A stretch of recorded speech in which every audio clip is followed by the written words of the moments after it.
The cold passed reluctantly from the earth, and the retiring fogs revealed an army stretched out on the hills, resting. As the landscape changed from brown to green, the army awakened, and began to tremble with eagerness at the noise of rumors. It cast its eyes upon the roads, which were growing from long troughs of liquid mud to proper thoroughfares.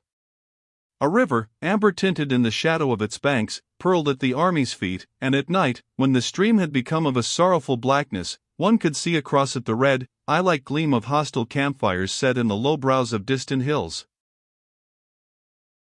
Once a certain tall soldier developed virtues and went resolutely to wash a shirt. He came flying back from a brook waving his garment banner-like. He was swelled with a tale he had heard from a reliable friend, who had heard it from a truthful cavalryman, who had heard it from his trustworthy brother, one of the orderlies at division headquarters. He adopted the important air of a herald in red and gold. "We're going to move Timorat, sure," he said pompously to a group in the company street. "We're goin' way up the river, cut across, and come around and behint M." To his attentive audience he drew aloud an elaborate plan of a very brilliant campaign. When he had finished, the blue-clothed men scattered into small arguing groups between the rows of squat brown huts. A Negro teamster who had been dancing upon a cracker box with the hilarious encouragement of 20 soldiers was deserted. He sat mournfully down. Smoke drifted lazily from a multitude of quaint chimneys. "It's a lie." "That's all it is, a thunderin' lie," said another private loudly. His smooth face was flushed, and his hands were thrust sulkily into his trousers pockets. He took the matter as an affront to him. "I don't believe the derned old army's ever going to move. We're set. I've got ready to move 8 times in the last 2 weeks, and we ain't moved yet." The tall soldier felt called upon to defend the truth of a rumor he himself had introduced. He and the loud one came near to fighting over it. A corporal began to swear before the assemblage. He had just put a costly board floor in his house, he said. During the early spring he had refrained from adding extensively to the comfort of his environment because he had felt that the army might start on the march at any moment. Of late, however, he had been impressed that they were in a sort of eternal camp. Many of the men engaged in a spirited debate. One outlined in a peculiarly lucid manner all the plans of the commanding general. He was opposed by men who advocated that there were other plans of campaign. They clamored at each other, numbers making futile bids for the popular attention. Meanwhile, the soldier who had fetched the rumor bustled about with much importance. He was continually assailed by questions. "What's up, Jim? Army's goin' to move." "Ah, what ya talkin' about? How ya know it is?" "Well, ya kin believe me or not, just as ya like. I don't care a hang." There was much food for thought in the manner in which he replied. He came near to convincing them by disdaining to produce proofs. They grew much excited over it. There was a youthful private who listened with eager ears to the words of the tall soldier and to the varied comments of his comrades. After receiving a fill of discussions concerning marches and attacks, he went to his hut and crawled through an intricate hole that served it as a door. He wished to be alone with some new thoughts that had lately come to him. He lay down on a wide bunk that stretched across the end of the room. In the other end, cracker boxes were made to serve as furniture. They were grouped about the fireplace. A picture from an illustrated weekly was upon the log walls, and 3 rifles were paralleled on pegs. Equipments hung on handy projections, and some tin dishes lay upon a small pile of firewood.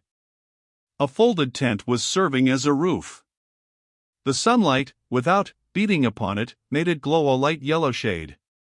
A small window shot an oblique square of whiter light upon the cluttered floor. The smoke from the fire at times neglected the clay chimney and wreathed into the room, and this flimsy chimney of clay and sticks made endless threats to set ablaze the whole establishment. The youth was in a little trance of astonishment. So they were at last going to fight. On the morrow, perhaps, there would be a battle, and he would be in it.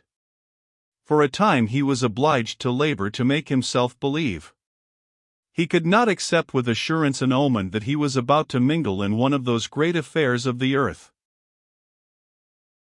He had, of course, dreamed of battles all his life, of vague and bloody conflicts that had thrilled him with their sweep and fire.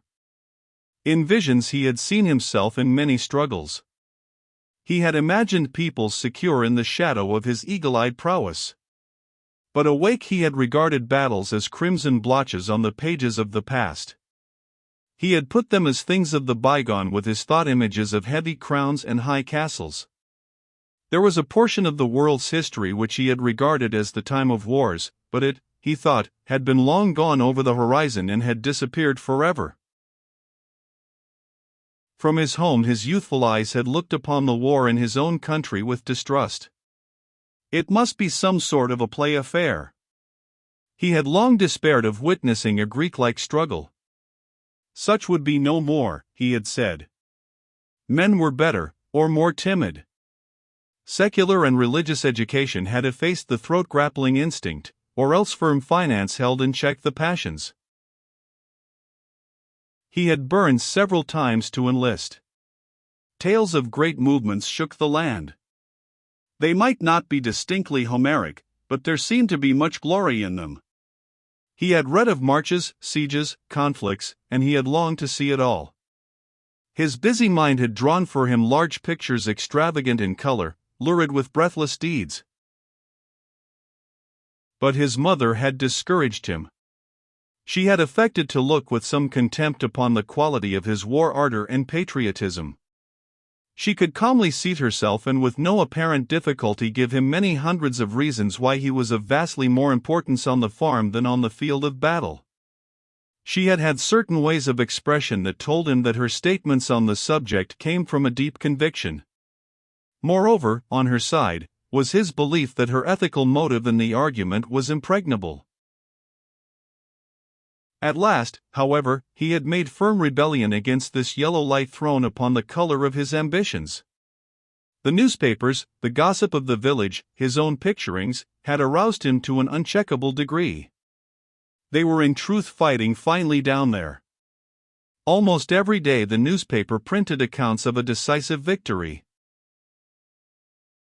One night, as he lay in bed, the winds had carried to him the clanging of the church bell as some enthusiast jerked the rope frantically to tell the twisted news of a great battle. This voice of the people rejoicing in the night had made him shiver in a prolonged ecstasy of excitement. Later, he had gone down to his mother's room and had spoken thus, "Ma, I'm going to enlist." "Henry, don't you be a fool," his mother had replied. She had then covered her face with the quilt. There was an end to the matter for that night. Nevertheless, the next morning he had gone to a town that was near his mother's farm and had enlisted in a company that was forming there. When he had returned home his mother was milking the brindle cow. For others stood waiting. "Ma, I've enlisted," he had said to her diffidently. There was a short silence. "The Lord's will be done, Henry," she had finally replied, and had then continued to milk the brindle cow. When he had stood in the doorway with his soldier's clothes on his back, and with the light of excitement and expectancy in his eyes almost defeating the glow of regret for the home bonds, he had seen 2 tears leaving their trails on his mother's scarred cheeks. Still, she had disappointed him by saying nothing whatever about returning with his shield or on it. He had privately primed himself for a beautiful scene. He had prepared certain sentences which he thought could be used with touching effect. But her words destroyed his plans. She had doggedly peeled potatoes and addressed him as follows: "You watch out, Henry, and take good care of yourself in this here fighting business. You watch, and take good care of yourself. Don't go away thinking you can lick the whole rebel army at the start, because ya can't. You're just one little feller amongst a whole lot of others, and yevi got to keep quiet and do what they tell ya. I know how you are, Henry. I've met ya 8 pair of socks, Henry, and I've put in all your best shirts, because I want my boy to be just as warm and comfortable as anybody in the army. Whenever they get holes in 'em, I want ya to send 'em right away back to me, so's I can durn 'em. And always be careful and choose your comp New York. There's lots of bad men in the army, Henry. The army makes 'em wild, and they like nothing better than the job of leading off a young feller like you, as ain't never been away from home much and has always had a mother, and learning 'em to drink and swear. Keep clear of them folks, Henry. I don't want ya to ever do anything, Henry, that ya would be shamed to let me know about. Just think as if I was watching ya. If ya keep that in your mind always, I guess y'all come out about right.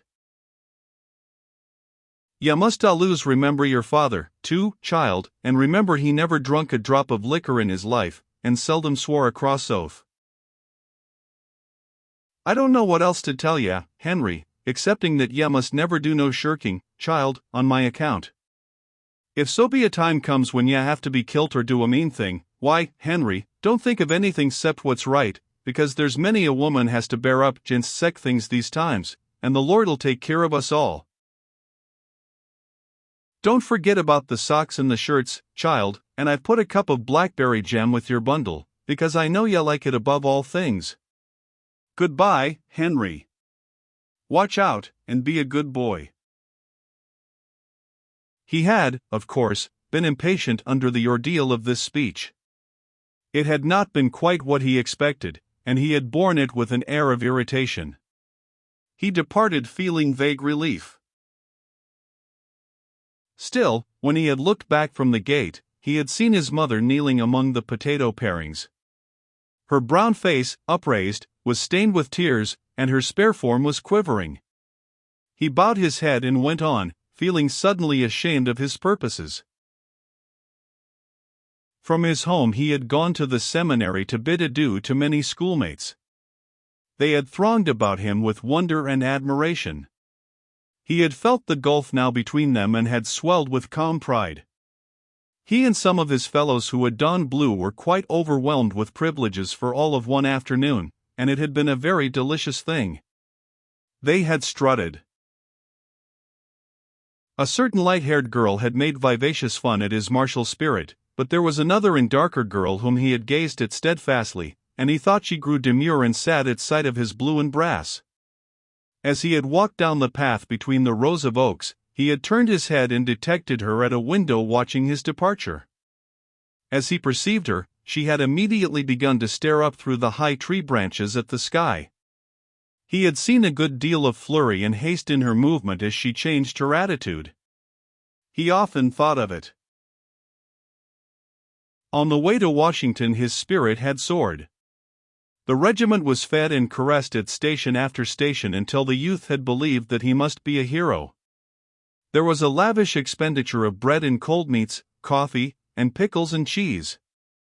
As he basked in the smiles of the girls and was patted and complimented by the old men, he had felt growing within him the strength to do mighty deeds of arms.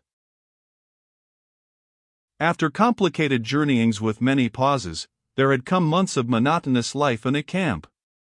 He had had the belief that real war was a series of death struggles with small time in between for sleep and meals, but since his regiment had come to the field the army had done little but sit still and try to keep warm. He was brought then gradually back to his old ideas. Greek-like struggles would be no more. Men were better, or more timid. Secular and religious education had effaced the throat-grappling instinct, or else firm finance held in check the passions. He had grown to regard himself merely as a part of a vast blue demonstration. His province was to look out, as far as he could, for his personal comfort. For recreation he could twiddle his thumbs and speculate on the thoughts which must agitate the minds of the generals.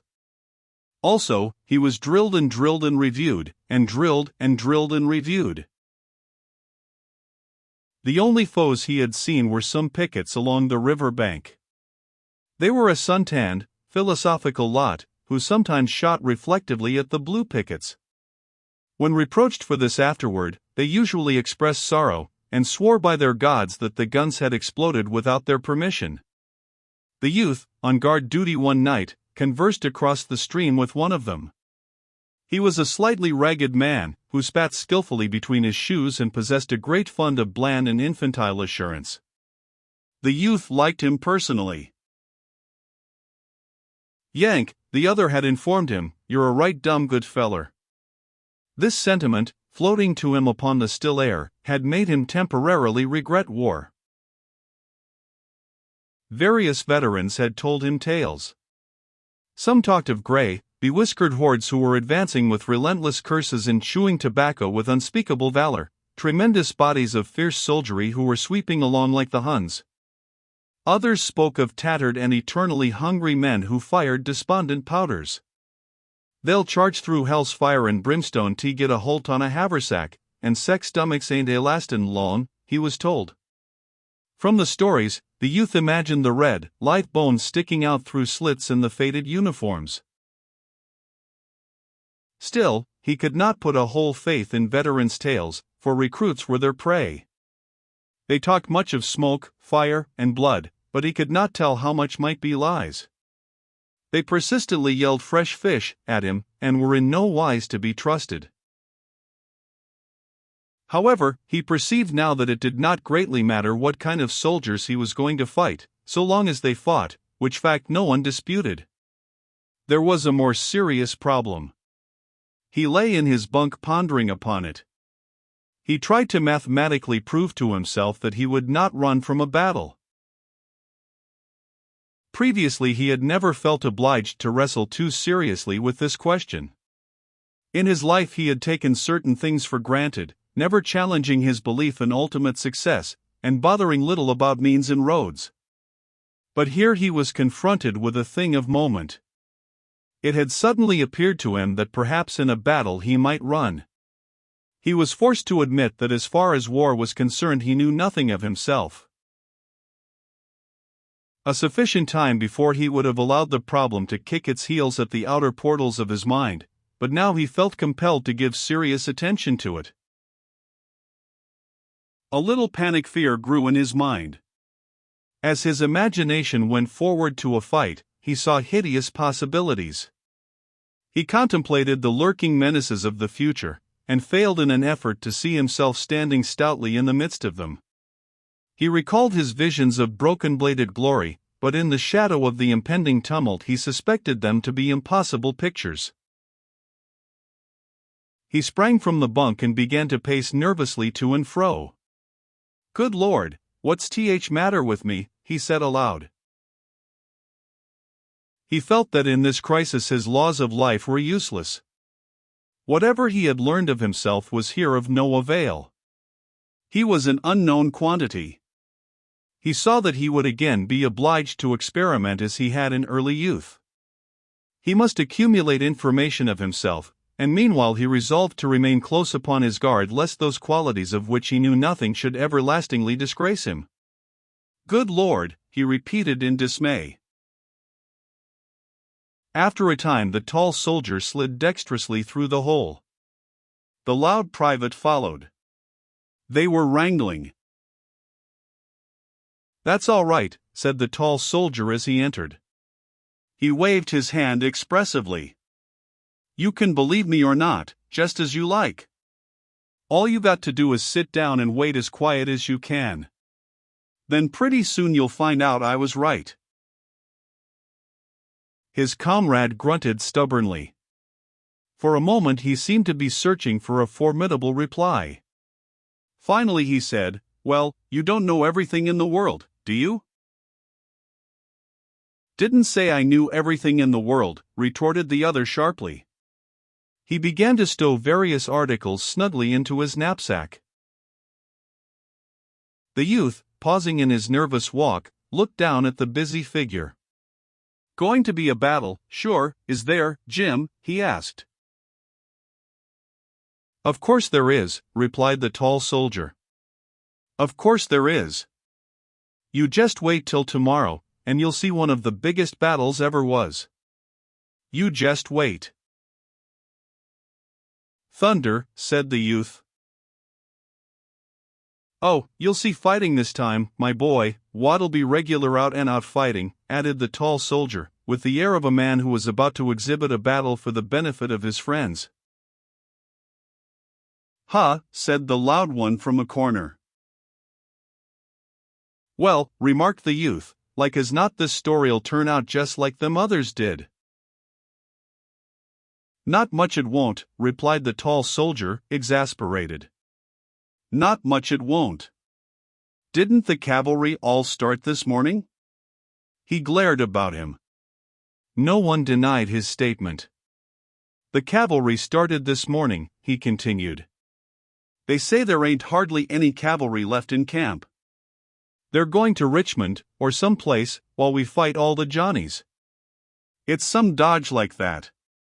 The regiment's got orders, too. A feller what seen 'em go to headquarters told me a little while ago. And they're raising blazes all over camp, anybody can see that. Shucks, said the loud one.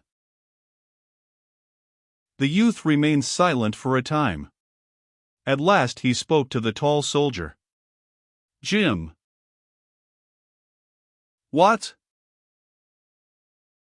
How do you think the reg'ment'll do? Oh, they'll fight all right, I guess, after they once get into it, said the other with cold judgment. He made a fine use of the third person. There's been heaps of fun poked at 'em because they're new, of course, and all that, but they'll fight all right, I guess. Think any of the boys'll run, persisted the youth. Oh, there may be a few of 'em run, but there's them kind in every regiment, specially when they first goes under fire, said the other in a tolerant way. Of course it might happen that the hull kit and boodle might start and run, if some big fighting came first off, and then again they might stay and fight like fun. But you can't bet on nothing.